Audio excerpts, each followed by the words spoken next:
오순절 날이 이미 이르매 그들이 다 같이 한 곳에 모였더니 호련히 하늘로부터 급하고 강한 바람 같은 소리가 있어 그들이 앉은 온 집에 가득하며 마치 불의 혀처럼 갈라지는 것들이 그들에게 보여 각 사람 위에 하나씩 임하여 있더니 그들이 다 성령의 충만함을 받고 성령이 말하게 하심을 따라 다른 언어들로 말하기를 시작하니라.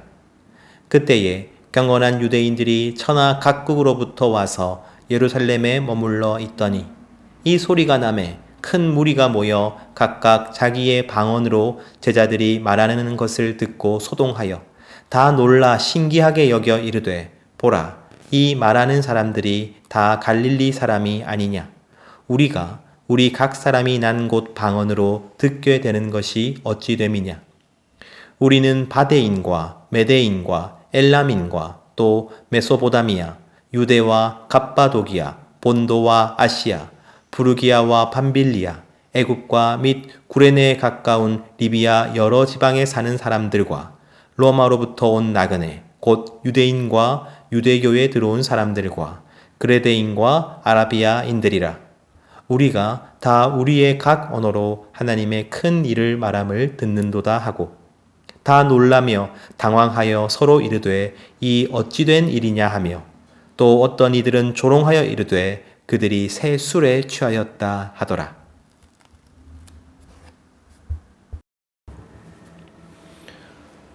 오늘 우리가 난 곳 방언으로 라는 제목으로 함께 말씀을 나누기 원합니다.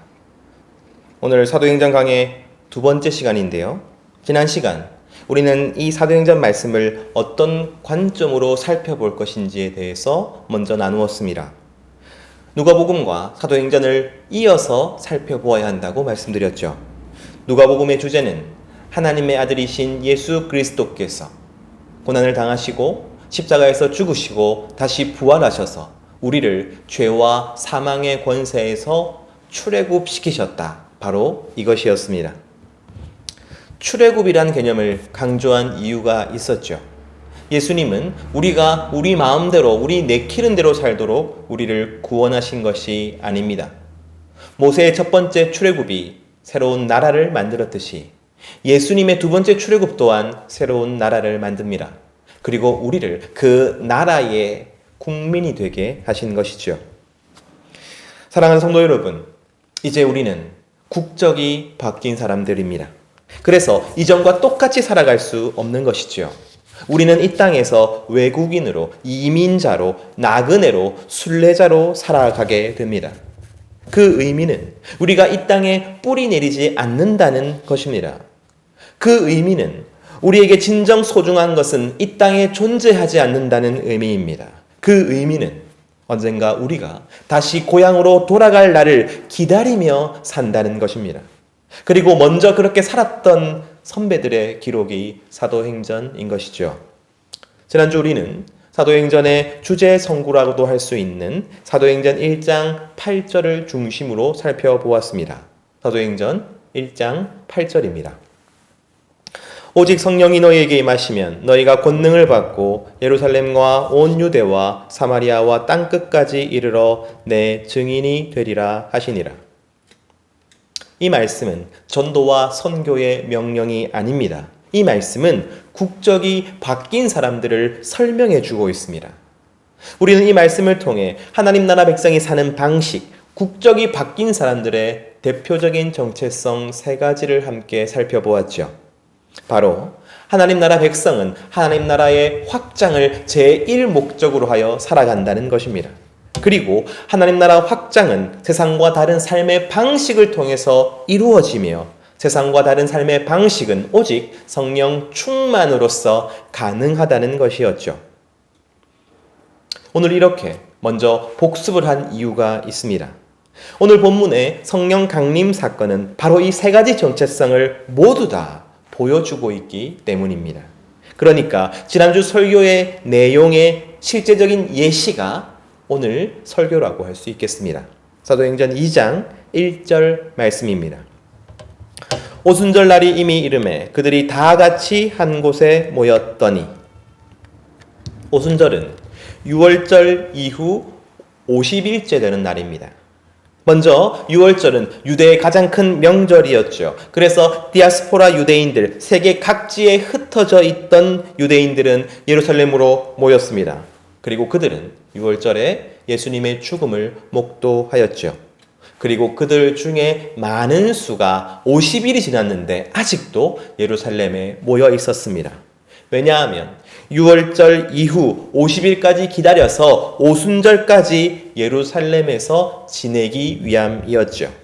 그렇다면 오순절은 어떠한 절기일까요? 6월절은 출애굽을 기념하는 날입니다. 이스라엘 백성들은 어린 양을 희생 제물로 드리고 애굽의 장자를 죽이는 천사로부터 구원을 받습니다. 그리고 그날 밤 애굽을 떠나서 홍해를 건너지요. 바로 그것이 6월절이었습니다. 하지만 그 6월절 이후에 그들은 곧장 가나안으로 가지 않습니다. 그들의 목적지는 시내산이었죠. 6월절에서 50일이 지난 후 그들은 시내산에 올랐고 모세는 바로 거기서 율법을 받았습니다. 바로 이것이 오순절입니다. 그리고 율법은 새로운 나라의 새로운 법이지요. 오순절은 하나님이 출애굽시키신 자기 백성에게 이제 국적이 바뀌었으니 하나님 나라 백성으로서 새로운 삶의 방식을 지시하신 날이었습니다. 그리고 이러한 오순절날 두 번째 출애굽으로 만들어진 하나님 나라 백성에게 하나님은 똑같이 새로운 삶의 방식을 보여주시는 것이지요. 그 첫 번째 시작은 성령 충만이었습니다. 사도행전 2장 3절에서 4절 말씀입니다. 마치 불의 혀처럼 갈라지는 것들이 그들에게 보여 각 사람 위에 하나씩 임하여 있더니 그들이 다 성령의 충만함을 받고 성령이 말하게 하심을 따라 다른 언어들로 말하기를 시작하니라. 그들은 성령의 충만함을 받았습니다. 자, 그런데 성령의 충만함을 받으면 세상과 다른 삶의 방식으로 산다고 하였죠.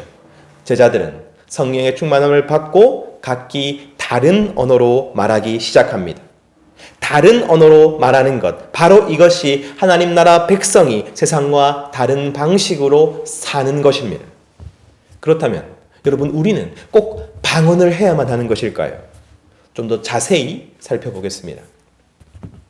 우선 이날 제자들이 한 방언은 우리가 일반적으로 생각하는 말하는 사람이나 듣는 사람이나 알아들을 수 없는 반복적인 음절을 중얼거리는 것이 아닙니다.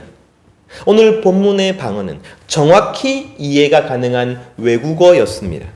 성령이 임하자 제자들은 각기 다른 외국어를 능숙하게 구사할 수 있게 된 것이죠. 그러자 제자들은 곧바로 밖으로 나갔습니다. 아마도 성전으로 향하였겠죠. 당시 유대인의 관습이 그랬습니다. 대로변, 광장에서 소리 높여 기도하고 찬양하고 예배하는 것이 그들의 자연스러운 관습이었습니다. 그곳에는 천하 각국에서 예루살렘으로 온 유대인들이 있었죠. 그리고 그들은 제자들이 외국어를 완벽하게 구사하는 것을 보고 깜짝 놀랐습니다. 사도행전 2장 5절에서 8절 말씀입니다. 그때에 경건한 유대인들이 천하 각국으로부터 와서 예루살렘에 머물러 있더니 이 소리가 나매 큰 무리가 모여 각각 자기의 방언으로 제자들이 말하는 것을 듣고 소동하여 다 놀라 신기하게 여겨 이르되 보라, 이 말하는 사람들이 다 갈릴리 사람이 아니냐? 우리가 우리 각 사람이 난 곳 방언으로 듣게 되는 것이 어찌 됨이냐? 성경학자들은 이 사건을 창세기 바벨탑 사건의 전복으로 봅니다. 즉, 바벨탑 사건으로 언어를 혼잡하게 하셔서 사람들을 온 세상에 흩어버리신 하나님께서 이제 사람들로 하여금 그 언어를 이해하게 하셔서 자기 백성을 교회로 다시 모으신다는 의미이죠. 하지만 저는 오늘 이 사건을 하나님 나라 백성의 정체성으로 해석하기 원합니다. 하나님께서 성령 충만을 통해 외국어를 하게 하신 이유는 바로 세계 각지에서 모여있는 유대인들 때문이었습니다. 바로 그들에게 들려주기 위하여 외국어로 방언을 하게 하신 것이죠. 하지만 사랑하는 성도 여러분, 엄밀히 말하면 제자들은 외국어를 할 필요가 없습니다. 굳이 거기 모인 유대인들이 태어나고 사는 곳의 언어로 하나님의 큰 일을 이야기할 필요가 없습니다. 그들을 이해시키려면 제자들은 딱 세 가지 언어만 하면 됩니다. 헬라어, 아람어, 히브리어입니다. 당시 세계는 로마 제국이었죠. 즉, 전 세계의 공용어는 로마 제국의 언어인 헬라어였습니다. 그러니까 지금 로마 제국에 살고 있는 사람들은 헬라어를 당연히 구사할 수 있는 것이지요. 그러므로 지금 모여있는 그 경건한 유대인들에게 하나님의 큰 일을 전달하기 위해서는 그저 헬라어만 하면 되는 것입니다. 실제로 바울의 전도 사역이 원활하게 이루어진 이유가 바로 이 헬라어 문화권이라고 보는 사람들도 많습니다. 아니면 아람어를 사용할 수도 있었겠죠. 아람어는 아시리아, 바벨론, 페르시아의 언어였습니다. 그리고 이 제국의 식민지였던 유대 또한 아람어를 오래 사용하였죠. 비록 지금은 로마 제국의 헬라어 문화권이 되었지만 아람어는 아직도 유대 지방의 상용어였습니다. 그러니 아람어만 사용해도 거기 모인 유대인들을 충분히 이해시킬 수 있는 것이죠. 하지만 무엇보다도 중요한 언어는 히브리어였습니다. 물론 히브리어는 당시에 일반적으로 사용되는 언어는 아니었습니다. 하지만 히브리어는 종교와 문학의 언어였죠. 성서의 대부분은 히브리어로 기록되었으며 모든 종교 활동 또한 히브리어로 이루어졌습니다. 마치 중세 가톨릭 교회에서 오직 라틴어만 사용하였던 것처럼 말이죠. 오늘 본문에 모여있는 그 유대인들을 경건하다라고 기록하고 있음을 유의하십시오. 이들은 다른 유대인들보다 신앙적인 열심이 뛰어났습니다. 그래서 그들은 이미 예루살렘에서 유월절을 보내고도 오순절까지 50일을 더 거기 머물러 있었던 것이죠. 그러니 그들에게 히브리어로 이야기하는 것이 더 권위 있고 설득력이 있었을지도 모릅니다. 하지만 하나님은 제자들에게 굳이 외국어를 사용하게 하십니다. 다시 말해서 그들이 난 곳 언어, 그들이 지금 살고 있는 곳의 언어로 말하게 하십니다. 그 이유가 무엇일까요? 저는 그들이 경건한 유대인이었기 때문이라고 생각합니다. 사랑하는 성도 여러분, 1세기 유대인들에게 경건하다는 것이 무슨 뜻입니까? 그것은 그들이 유월절 이후에 돈과 시간과 여러 가지 어려움에도 불구하고 50일이나 이 예루살렘에 머물러 있다는 것에서 드러납니다. 그들의 경건함은 바로 성전과 예루살렘을 중요하게 생각하는 것입니다. 이들은 예루살렘 중심의 신앙을 가지고 있는 것이죠. 경건한 유대인들에게 중요한 것은 예루살렘으로의 순례였습니다. 그래서 그 예루살렘에서 유월절이나 오순절 같은 절기를 지내는 것이었습니다. 그리고 성전에 반세겔, 성전세를 꼬박꼬박 내는 것이었습니다. 이들에게 예루살렘은 거룩한 도성이었고 자신의 신앙과 자신의 삶은 오직 예루살렘을 향하여 있었습니다. 당시 유대교는 이 세상을 10개의 동심원으로 이루어져 있다고 보았습니다. 예루살렘 지성소를 중심으로 하여 지성소에서 멀리 가면 멀리 갈수록 거룩의 도가 적어진다고 보았습니다. 그러니 예루살렘에 멀리 떨어진 곳에 살면 거룩하지 않은 것이지요. 내가 지금 사는 이곳은 타락하고 죄악투성이고 불결하고 상스러운 이방의 땅인 것입니다. 그러므로 내가 지금 살고 있는 이 땅은 자신에게 아무런 의미가 없는 것이지요. 그래서 지금은 내가 어쩔 수 없이 이 땅에 살지만 빨리 이곳을 떠나 예루살렘으로 귀환하는 것, 예루살렘에 가까이 가는 것, 그래서 성전 가까이 살다가 죽는 것이 바로 이들의 꿈이었습니다. 그들은 이 꿈을 꾸면서 지금 예루살렘으로 순례를 와 있는 것이죠. 그래서 이들에게 자신의 삶의 현장에서 어떻게 말하고 어떻게 행동할지는 중요하지 않은 것입니다. 이들에게 중요한 것은 오직 예루살렘과 성전이었던 것이죠. 여러분, 무엇과 닮아 있습니까? 바로 교회 중심의 신앙이죠. 교회 중심의 신앙이 나쁜 것이 아닙니다. 제가 한번 말씀드린 것 같습니다. 교회를 베이스 캠프로 여겨서는 안 된다고요. 교회에서 승리해야 세상에서도 승리할 수 있다고요. 하지만 교회 예배에 빠지지 않고 11조와 헌금을 빠뜨리지 않는 것이 신앙의 전부라고 생각하는 사람들이 얼마나 많은지 모르겠습니다. 세상에서는 거짓말하고 반칙하고 불의를 저지르지만 교회는 빠지지 않고 헌금은 잘 내니까 내 신앙은 문제없다고 생각하는 사람이 얼마나 많은지 모르겠습니다. 저는 바로 그것이 예루살렘 중심의 신앙을 가진 사람들의 모습이라고 생각합니다. 하지만 바로 그때 자기가 난 곳 방언으로 하나님의 큰일이 울려 퍼집니다. 원래 하나님의 큰일은 성전에서 히브리어로만 울려 퍼져야 하는 것입니다. 그런데 지금 하나님의 큰일이 자기가 난 곳 방언으로 울려 퍼지고 있는 것이지요. 바데 말로, 메데 말로, 엘람 말로, 메소보다미아 말로, 갑바도니아 말로, 본도 말로, 애굽 말로, 그리고 로마의 말로 울려 퍼지고 있는 것입니다. 저는 이 말씀을 읽으면서 루터가 생각났습니다. 로마 교황이 말씀의 해석을 독점하고 사람들이 알아듣지도 못하는 라틴어로만 예배하고 설교하였던 바로 그 시대에 난 곳 방언, 독일어로 성경을 번역하였던 사람이 바로 루터입니다. 우리는 그것을 종교개혁이라고 부르죠. 루터의 종교개혁이 로마와 교양의 권위에 대항하여 난 곳 방언으로 하나님의 큰 일을 외쳤다면 사도행전 2장의 종교개혁은 예루살렘과 성전의 권위에 대항하여 난 곳 방언으로 하나님의 큰 일을 외칩니다. 그리고 그때부터 우리가 사는 곳에서 하나님을 찬양할 수 있게 됩니다. 우리가 쓰는 말로써 하나님을 예배할 수 있게 됩니다. 그리고 우리의 언어로 우리는 하나님께 나아가 기도할 수 있게 되는 것이죠. 성스러운 예루살렘과 더러운 이방 땅의 구분은 사라지고 내가 사는 바로 그곳에서 하나님의 임재를 경험하며 살아갈 수 있게 되는 것입니다.